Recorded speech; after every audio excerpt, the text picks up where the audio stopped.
October 1929. Panic sweeps the nation as the stock market on Wall Street collapses.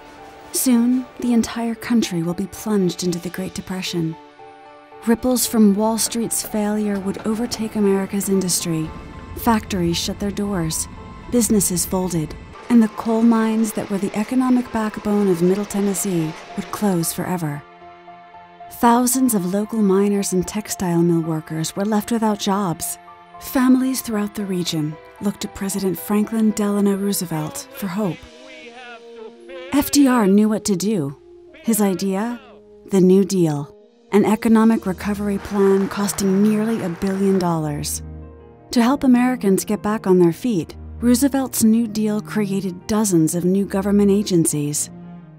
The Resettlement Administration was established to help jobless communities build small farms and plant crops. Business owners in Crossville, Tennessee took action. With the help of their congressmen, they lobbied to bring much-needed economic aid to Middle Tennessee. The Resettlement Administration saw great potential for the region, and in 1934, it launched the Cumberland Homesteads Project. The promise of a new start brought applicants from all over the area. Over 1,500 families would apply for the 251 homesteads that would be built. Applicants had to meet rigid standards of integrity, honesty, and a willingness to work with government agencies. The houses were built using locally cut crab orchard sandstone, giving them a distinctive look and tying them to the land from which they arose. First Lady Eleanor Roosevelt insisted the homes be furnished with indoor plumbing. Each house was wired for electricity, which the Tennessee Valley Authority would bring a few years later. But the hardworking families living in the Cumberland homesteads needed a place for relaxation, recreation, and good old-fashioned fun. A place that would reflect the natural beauty of the Cumberland Plateau. A park was needed, but who would take on such a daunting task in such a remote part of the country? Once again, Roosevelt's New Deal had the answer: the Civilian Conservation Corps.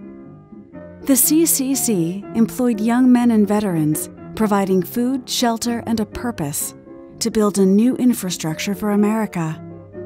The Civilian Conservation Corps was organized like the military, with units armed with shovels instead of rifles.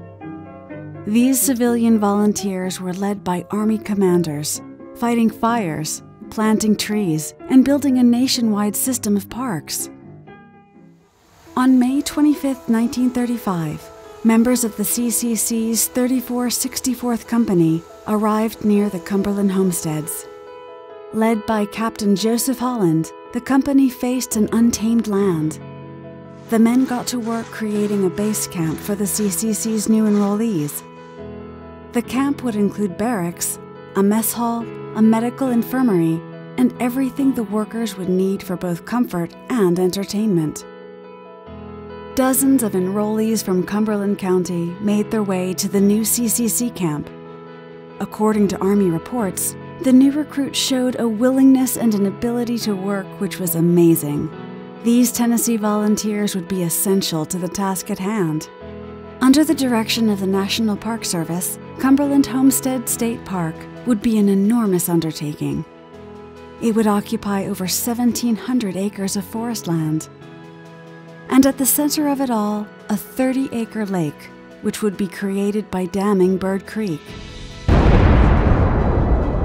Construction of the Bird Lake Dam began in 1935. Alvin C. York, the famous World War I hero, would be the project superintendent. Using over 8,000 tons of concrete, it would become the largest masonry project ever undertaken by the Civilian Conservation Corps. The dam was faced with the same crab orchard sandstone as the homestead houses. In October of 1938, the first water was released over the dam.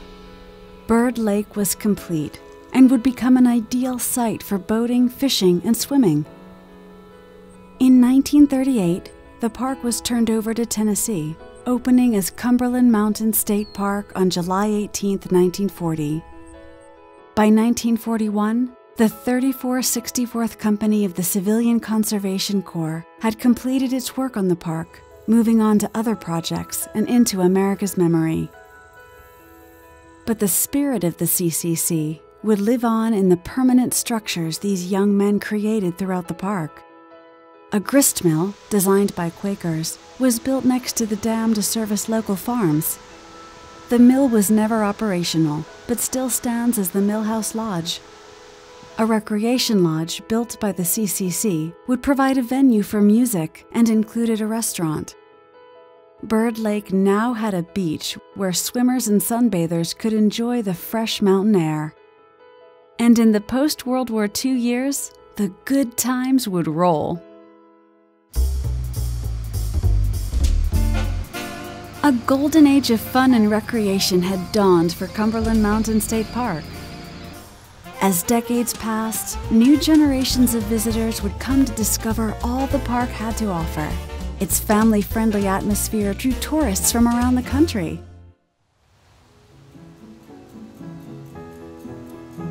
Today, Cumberland Mountain State Park is a year-round destination whose natural beauty is made new with each passing season. Its cozy cabins are fully furnished for vacations and weekend getaways. The park has expanded to include 14 miles of trails, attracting seasoned hikers and casual walkers alike. Kayaks, canoes, and paddle boats are available to explore Bird Lake and Creek. For golfers, the Bear Trace at Cumberland Mountain is a premier 18-hole course designed by Jack Nicklaus. Guests can enjoy great food, friendly service, and stunning views at the Homestead Harvest Restaurant. Cumberland Mountain State Park also manages Ozone Falls Natural Area, just 12 miles away, featuring a 110-foot waterfall, a swimming area, and untouched natural beauty. What began as a symbol of hope during desperate times became a stunning achievement for Tennessee. A bridge between generations past and those yet to come, where old memories are kept and new ones created. Cumberland Mountain State Park, an enduring legacy of the Civilian Conservation Corps.